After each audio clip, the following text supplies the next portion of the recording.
Right ವೀಕ್ಷಕರೇ ನಮಸ್ಕಾರ. ನಾನು ಅರುಣ್ ಗೋಪಾಲ್ ಮಾತಾಡ್ತಾ ಇದ್ದೇನೆ. ಏನು ಬಳ್ಳಾರಿಯಲ್ಲಿ ಭೀಮೋತ್ಸವ ಅನ್ನುವಂಥ ಒಂದು ಅದ್ದೂರಿಯಾದಂತಹ ಕಾರ್ಯಕ್ರಮವನ್ನು ಏಪ್ರಿಲ್ 14ರಂದು KRS ಪಕ್ಷ ಹಮ್ಮಿಕೊಂಡಿರತಕ್ಕಂಥದ್ದು. ಆ ನಿಟ್ಟಿನಲ್ಲಿ ನಮ್ಮೊಂದಿಗಿದ್ದಾರೆ ಹುಟ್ಟು ಹೋರಾಟಗಾರ ಅಂತ ಕರೆಯಲ್ಪಡುವಂತಹ KRS ಪಕ್ಷದ ರಾಜ್ಯಾಧ್ಯಕ್ಷರಾದಂತಹ ಶ್ರೀ ರವಿಕೃಷ್ಣ ರೆಡ್ಡಿ ಅವರು ನಮ್ಮ ಜೊತೆ ಇದ್ದಾರೆ. ಬನ್ನಿ, ಅವರು ಯಾವ ರೀತಿಯಾದಂತಹ ಒಂದು ಅಭಿಪ್ರಾಯವನ್ನು ಹೊಂದಿದ್ದಾರೆ ಅಂತ ಕೇಳೋಣಂತೆ. ಸರ್ ನಮಸ್ಕಾರ. ಸರ್ ನಮಸ್ಕಾರ ಸರ್. ರೈಟ್, ಬಳ್ಳಾರಿಯಲ್ಲಿ ಒಂದು ಅದ್ದೂರಿಯಾದಂತಹ ಒಂದು ಭೀಮೋತ್ಸವ ಅನ್ನೋ ಒಂದು ಕಾರ್ಯಕ್ರಮವನ್ನು ಹಮ್ಮಿಕೊಂಡಿದ್ದಾರೆ. ಏನ್ ಹೇಳೋದಕ್ಕೆ ಇಷ್ಟಪಡ್ತಾರೆ ಸರ್? ನಿಮ್ಗೆಲ್ಲ ಗೊತ್ತಿರುವ ಹಾಗೆ ನಮ್ಮ ಭಾರತ ದೇಶದ ಪ್ರಜಾಪ್ರಭುತ್ವ ಭಾರತ ದೇಶದ ಸಂವಿಧಾನ ಶಿಲ್ಪಿ ಡಾಕ್ಟರ್ ಬಾಬಾ ಸಾಹೇಬ್ ಅಂಬೇಡ್ಕರ್ ಅವರ ಜಯಂತಿ ಏಪ್ರಿಲ್ 14ನೇ ತಾರೀಕು. ಅವತ್ತು ದೇಶಾದ್ಯಂತ ಅಂಬೇಡ್ಕರ್ ಜಯಂತಿಯನ್ನು ಆಚರಿಸಲಾಗುತ್ತೆ. ಆ ಮೂಲಕ ದೇಶದ ಪ್ರಜಾಪ್ರಭುತ್ವ, ಭ್ರಾತೃತ್ವ, ಸಮಾನತೆ ಇವೆಲ್ಲ ಏನೆಲ್ಲ ಒಂದು ಜನಪರವಾದಂತಹ ಮತ್ತು ಜವಾಬ್ದಾರಿಯುತವಾದಂತಹ ಪ್ರಜಾಪ್ರಭುತ್ವದಲ್ಲಿ ಇರಬೇಕು, ಇವೆಲ್ಲದರ ಕುರಿತಾಗಿ ಅವತ್ತು ಒಂದಷ್ಟು ಚಿಂತನೆಗಳನ್ನ ಪ್ರಜಾಪ್ರಭುತ್ವದ ಹಿನ್ನೆಲೆಯಲ್ಲಿ ಮಾಡಲಾಗುತ್ತೆ ಮತ್ತು ಅಂಬೇಡ್ಕರ್ ಜಯಂತಿಯ ಹಿನ್ನೆಲೆಯಲ್ಲಿ ಮಾಡಲಾಗುತ್ತೆ. ಈ ಸಲ ನಾವು ಪ್ರತಿ ವರ್ಷವೂ 2019ರಿಂದ ಯಾವಾಗ ಕರ್ನಾಟಕ ರಾಷ್ಟ್ರ ಸಮಿತಿ ಪಕ್ಷ ಉದಯವಾಯಿತು ಆವತ್ತಿನಿಂದ ನಾವು ನಿರಂತರವಾಗಿ ಏಪ್ರಿಲ್ 14ರಂದು ಅಂಬೇಡ್ಕರ್ ಜಯಂತಿಯನ್ನು ಆಚರಿಸಿಕೊಂಡು ಬರ್ತಾ ಇದ್ದೀವಿ. ವಿಶೇಷವಾಗಿ ನಮ್ಮ ಪಕ್ಷದ ಬೆಂಗಳೂರು ಕಚೇರಿಯಲ್ಲಿ ಸಾರ್ವಜನಿಕವಾಗಿ ಸಭೆಗಳನ್ನ ಮಾಡ್ತಾ ರಕ್ತದಾನ ಶಿಬಿರಗಳನ್ನ ಏರ್ಪಡಿಸ್ತಾ ನಾವು ಕಾರ್ಯಕ್ರಮ ಮಾಡ್ತಾ ಬರ್ತಿದೀವಿ. ಈ ವರ್ಷ ಬಳ್ಳಾರಿಯಲ್ಲಿ ಈಗ ಒಂದು ಫುಲ್ ಹೆಡ್ ಆಗಿ ಅದರ ಪೂರ್ಣ ಮಟ್ಟದಲ್ಲಿ ನಮ್ಮ ಪಕ್ಷದ ರಾಜ್ಯ SC ಮತ್ತು ST ಅಂಗಘಟಕವನ್ನು ರಚಿಸಲಾಗಿದೆ. ಹಾಗಾಗಿ ಆ ಅಂಗಘಟಕದ ಉಸ್ತುವಾರಿಯಲ್ಲಿ ಈ ಅಂಬೇಡ್ಕರ್ ಜಯಂತಿಯನ್ನು ಆಚರಿಸಲಾಗ್ತಾ ಇದೆ. ವಿಶೇಷ ಏನಂದ್ರೆ ಬಳ್ಳಾರಿ ಅವಿಭಜಿತ ಬಳ್ಳಾರಿ ಜಿಲ್ಲೆ ಅಂದ್ರೆ ಬಳ್ಳಾರಿ ಮತ್ತು ವಿಜಯನಗರ ಜಿಲ್ಲೆಗೆ ಸೇರಿದಂತಹ ಪಾಯ ಗಣೇಶ್ ಅವರು ಈಗ ನಮ್ಮ ಪಕ್ಷದ SC/ST ಘಟಕದ ಅಧ್ಯಕ್ಷರು. ಅವರು ಮತ್ತು ಬಳ್ಳಾರಿ ಜಿಲ್ಲಾ ಘಟಕದ ನಿಕಟ ಪೂರ್ವ ಅಧ್ಯಕ್ಷರಾಗಿದ್ದ ಶ್ರೀನಿವಾಸ್ ರೆಡ್ಡಿ ಅವರು ಮತ್ತು ಹಾಲಿ ಅಧ್ಯಕ್ಷರಾಗಿರುವಂತಹ ಯುಗಂಧರ್ ಅವರು ಸೇರಿದಂತೆ ಎಲ್ಲರ ಸಹಕಾರದಲ್ಲಿ ಮತ್ತು ರಾಜ್ಯ ಸಮಿತಿಯ ಒಂದು ಗೈಡೆನ್ಸ್ ನಲ್ಲಿ ಈ ರಾಜ್ಯ ಮಟ್ಟದ ಕಾರ್ಯಕ್ರಮವನ್ನ ನಾವು ಆಚರಿಸ್ತಿದ್ದೀವಿ. ಹಾಗಾಗಿ ಬಳ್ಳಾರಿಗೆ ನಮ್ಮ ರಾಜ್ಯದ ವಿವಿಧ ಭಾಗಗಳಿಂದ ಕರ್ನಾಟಕ ರಾಷ್ಟ್ರ ಸಮಿತಿ ಪಕ್ಷದ ಸೈನಿಕರು. ಈಗ KRS ಪಕ್ಷ ಮತ್ತು ಅಂಬೇಡ್ಕರ್ ಸಿದ್ಧಾಂತ ಯಾವ ನಿಟ್ಟಿನಲ್ಲಿ ಹೋಗ್ತಾ ಇದೆ ಒಂದೇ ಇದರಲ್ಲಿ ಆಗೋದಾದ್ರೆ ನೋಡಿ, ಅಂಬೇಡ್ಕರ್ ಅವರು ಬಹಳ ದೊಡ್ಡ ಮಟ್ಟದಲ್ಲಿ ಪ್ರತಿಪಾದಿಸಿದ್ದು ಸಾಮಾಜಿಕ ನ್ಯಾಯ, ಅಂದರೆ ದುರ್ಬಲರಿಗೆ, ಅಸಹಾಯಕರಿಗೆ, ಇವರಿಗೆಲ್ರಿಗೂ ಒಂದು ಸಮಾನ ಹಕ್ಕುಗಳಿರಬೇಕು. ವಿಶೇಷವಾಗಿ ದೇಶದಲ್ಲಿ ಜಾತಿ ವ್ಯವಸ್ಥೆಯ ಕಾರಣದಿಂದಾಗಿ ಒಂದು ದೊಡ್ಡ ವರ್ಗಕ್ಕೆ ಮಾನವ ಹಕ್ಕುಗಳನ್ನ ಶತಮಾನಗಳಿಂದ ನಿರಾಕರಿಸಲಾಗಿತ್ತು. ಹಾಗಾಗಿ ಅಂಬೇಡ್ಕರ್ ಅವರು ಏನು ಸಾಮಾಜಿಕ ನ್ಯಾಯ, ಎಲ್ಲಾ ಜನವರ್ಗಗಳಿಗೂ ಸಮಾನತೆ ದಕ್ಕಬೇಕು ಅನ್ನುವಂತಹ ವಿಚಾರವನ್ನ ಹೇಳ್ತಿದ್ರು.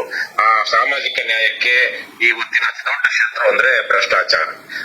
ಈಗ ಅಂಬೇಡ್ಕರ್ ಅವರ ಪ್ರಣೀತ ಸಂವಿಧಾನದ ಕಾರಣದಿಂದಾಗಿ ದೇಶದಲ್ಲಿ ಎಲ್ಲರಿಗೂ ರಾಜಕೀಯ ಹಕ್ಕುಗಳಿದೆ, ಆದರೆ ಅವರು ಅವತ್ತು ಹೇಳಿದ ಹಾಗೆ ಆರ್ಥಿಕ ಹಕ್ಕುಗಳು ಸಹ ಸಿಗಬೇಕು.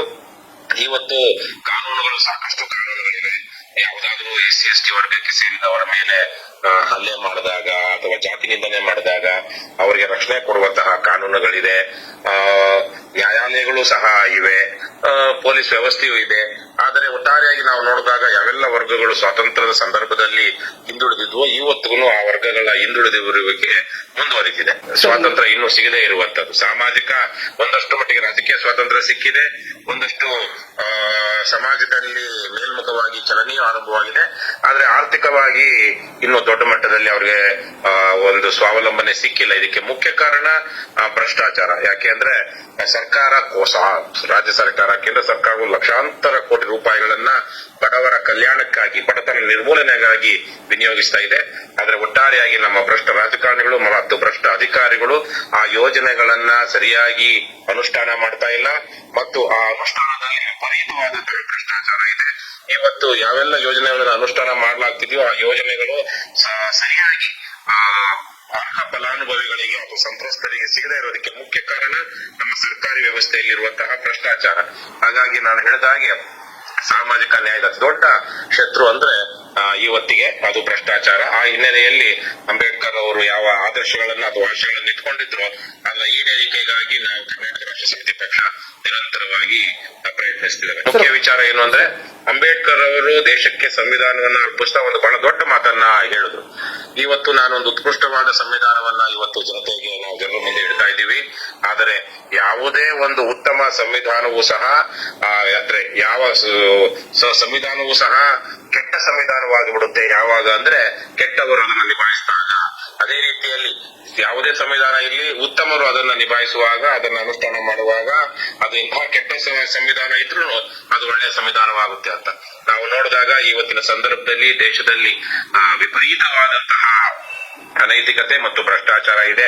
ಅಧಮರು, ನೀಚರು, ಜನವಿರೋಧಿಗಳು, ಜಾತಿವಾದಿಗಳು, ಕೋಮುವಾದಿಗಳು, ಯಾವೆಲ್ಲ ನಾವು ಒಂದಷ್ಟು ವಿಚಾರಗಳು, ವಿಷಯಗಳು ಸಮಾಜದಲ್ಲಿ ವಿಷವನ್ನ ಬೆರೆಸ್ತವೆ ಮತ್ತು ವಿಷಪೂರಿತವಾಗಿವೆ ಅನ್ನುವಂಥದ್ದು ಅವೆಲ್ಲವೂ ಇರುವಂತಹ ವಿಷ ತುಂಬಿರುವಂತಹ ಜನ ಇವತ್ತು ರಾಜಕಾರಣದಲ್ಲಿದ್ದಾರೆ.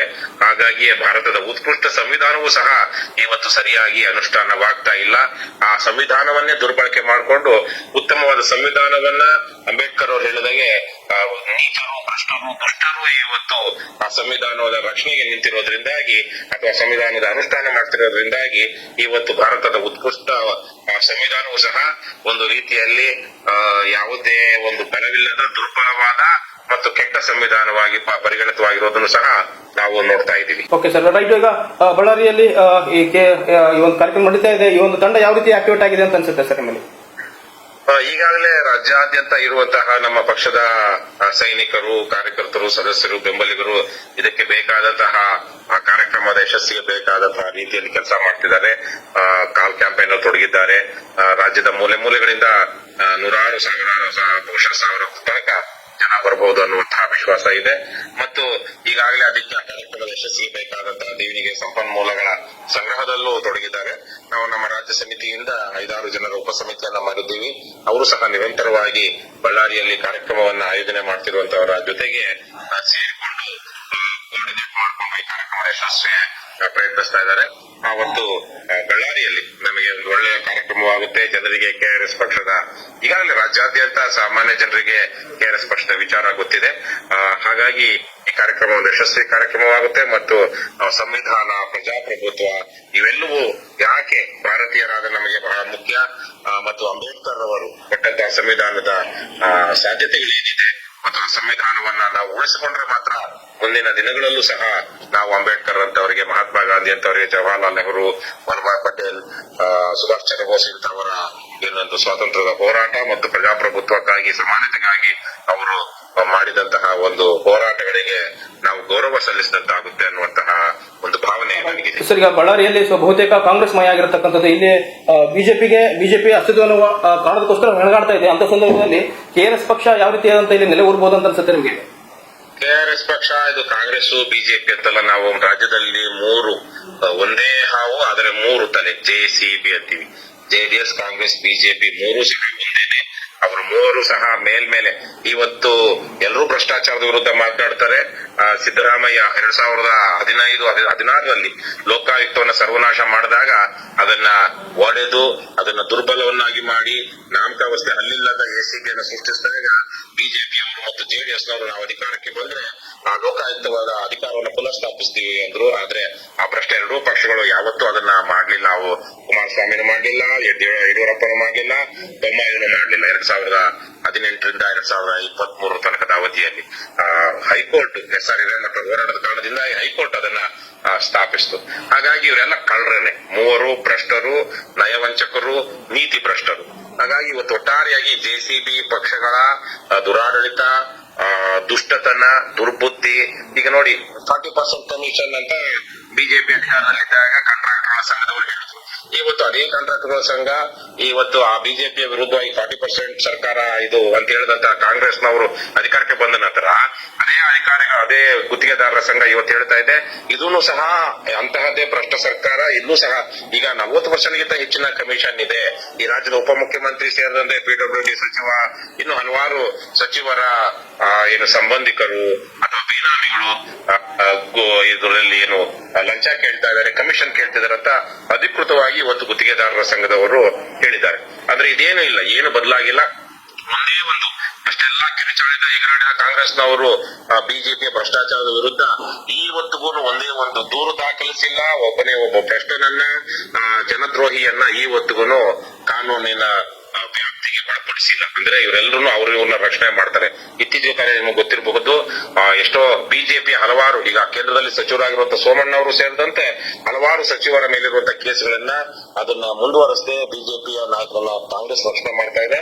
ಅದೇ ರೀತಿಯಲ್ಲಿ ಹಿಂದಿನ ಬಿಜೆಪಿ ರಾಜ್ಯಾಧ್ಯಕ್ಷ ಆಗಿದ್ದಂತ ನಳಿನ್ ಕುಮಾರ್ ಕಟೀಲ್ಗೆ ಸುಮಾರು 20-30 ಕೋಟಿ ರೂಪಾಯಿ ಬೆಲೆ ಬಾಳುವಂತಹ ಒಂದು ದೊಡ್ಡ ಸೈಟ್ ಅನ್ನ ಇದೇ ಕಾಂಗ್ರೆಸ್ ಸರ್ಕಾರ ಕೊಡ್ತಾ ಇದೆ ಬೆಂಗಳೂರು ಹೆಚ್ಚಿಸಾಗಿ.